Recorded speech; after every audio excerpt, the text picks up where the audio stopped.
Greetings to all, and we appreciate your return to our video. God grant you an abundance of grace and blessings, is my prayer. Let's first offer the following prayer to the Blessed Virgin Mary before beginning today's lesson.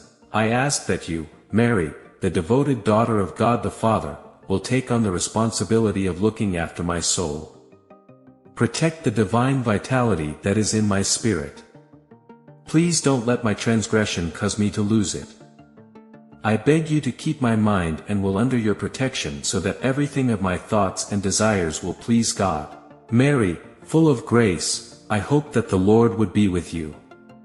Jesus, you are the most blessed woman alive, and the fruit of your womb is equally blessed.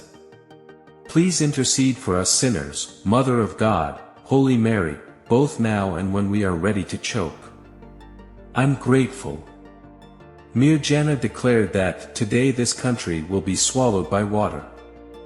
This is the punishment that heaven is imposing upon you. Hidden in the creases of time and the very core of religion are realities that exist but are beyond our comprehension. These words are not the product of speculation, but rather the echo of a cosmic omen that rocked the hills of Medjugorje, a little community that has grown to be the focus of a major enigma.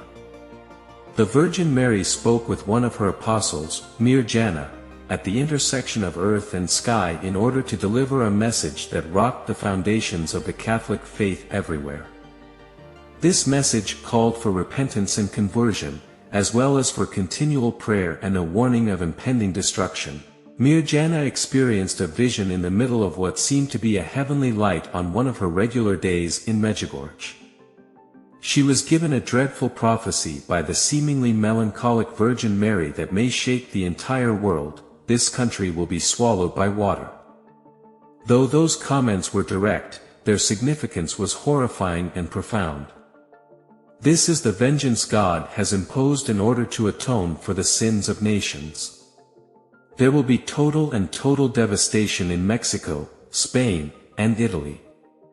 A devastating calamity wave that completes everything is coming. This is a punishment from God, the Virgin Mary said, her eyes heavy with grief for the loss humanity had experienced. Now that humanity has disregarded God and wandered from the path leading to justice and truth, it must pay the price for its actions.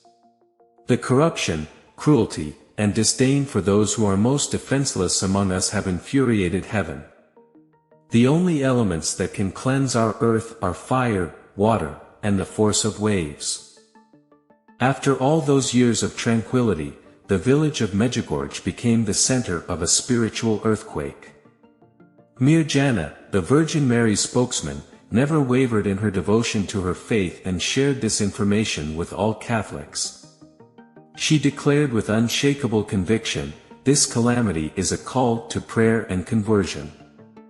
The Virgin Mary asks us to recite the Rosary every day in a consistent manner with the goal of warding off evil and reducing the anger that is about to afflict us.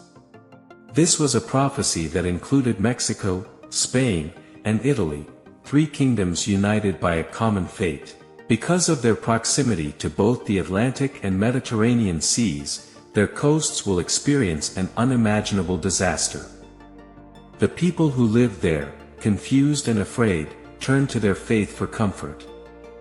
Everyone's hearts were shrouded in a dense, black mist, and even though the streets and churches were crowded with devout Christians and rosaries were ringing out, there was a general sense of fear. Mirjana remained the medium by which the Virgin Mary conveyed words of hope as well as cautions. Be a convert, she said, and never give up on prayer. At that point, the only thing anyone could hope for was God's grace. This was a test as much as a blessing during this time. Any and all acts of prayer and penance offered have the power to mitigate God's displeasure.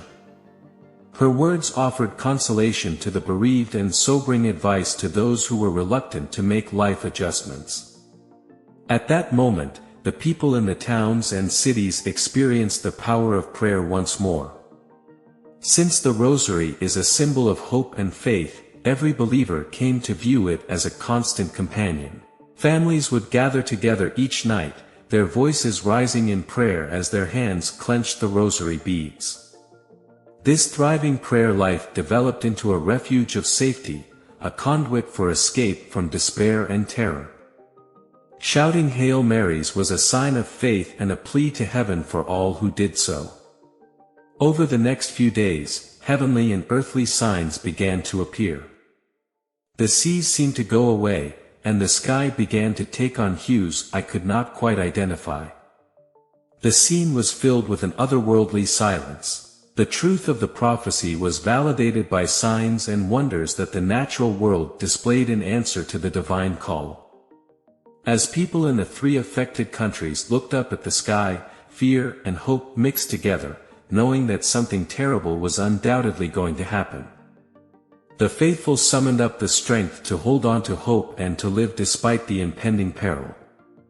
Communities' religious beliefs became more homogeneous, which led to the development of a material and spiritual support system. As a result of their expansion, churches became serene retreats where people might seek support and comfort. With unwavering assurance, the priests proceeded to celebrate Mass and hear confessions, reassuring everyone that every prayer matters and that God's mercy is always available, no matter what. People started to prioritize religious issues over other concerns in their daily lives.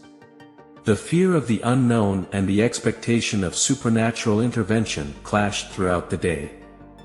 Because of Mirjana's constant presence and her example of faith, everyone was inspired by her. Many individuals were inspired to make adjustments in their life and achieve harmony with God and their neighbors by her truthful and caring remarks. The conversion process eventually became a real occurrence, a soul rising to the light. The day that the Virgin Mary had prophesied was drawing near. The sea appeared to be seething, and they appeared to be being agitated from within by an outside force. The skies seemed to be burdened by a heavy weight carried by the dark and ominous clouds. Together in prayer, all the affected nations prepared themselves to face the future with courage and trust. Every person's heart was directed toward heaven, and every soul was ready to yield to God's will. As the appointed hour approached, the ocean erupted into massive waves and the earth shook. Everything in its path, including the beaches of Mexico, Spain, and Italy, washed away by the wall of water.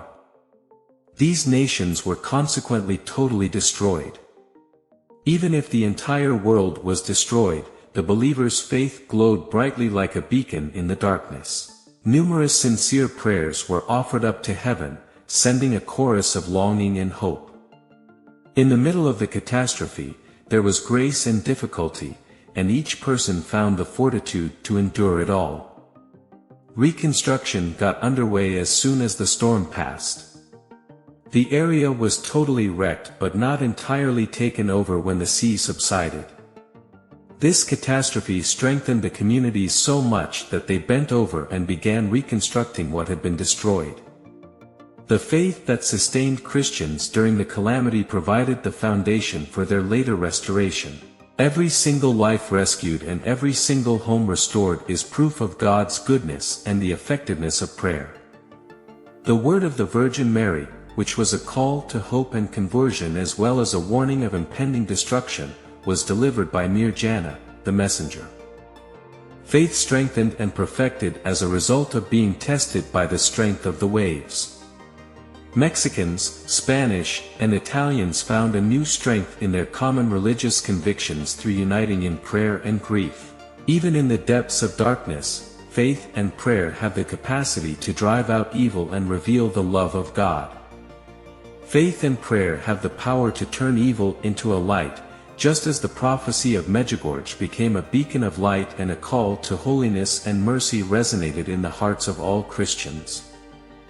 Over time, the words of the Virgin Mary spread beyond the boundaries of the affected nations, touching the hearts and ears of believers everywhere. Christian organizations began organizing international prayer chains after being moved by the bravery and persistence of countries like Italy, Spain, and Mexico. This strengthened the spiritual bonds that bound believers worldwide. More and more locations, big and small, started associating the Rosary with sentiments of security and hope. Building churches was important to the resurrected righteous religion, both practically and spiritually. The steadfast faith of the followers of the faith led to the establishment of more venues of worship and meetings, and the clergy worked harder to encourage the community's members to live pure, repentant lives. Throughout the Sunday sermons, there were several pleas for mercy, forgiveness, and conversion. Every Mass was an occasion to give thanks to God for our salvation and to implore Him to keep us safe. These were not only acts of destruction and misery, but also of miracles signifying God's favor.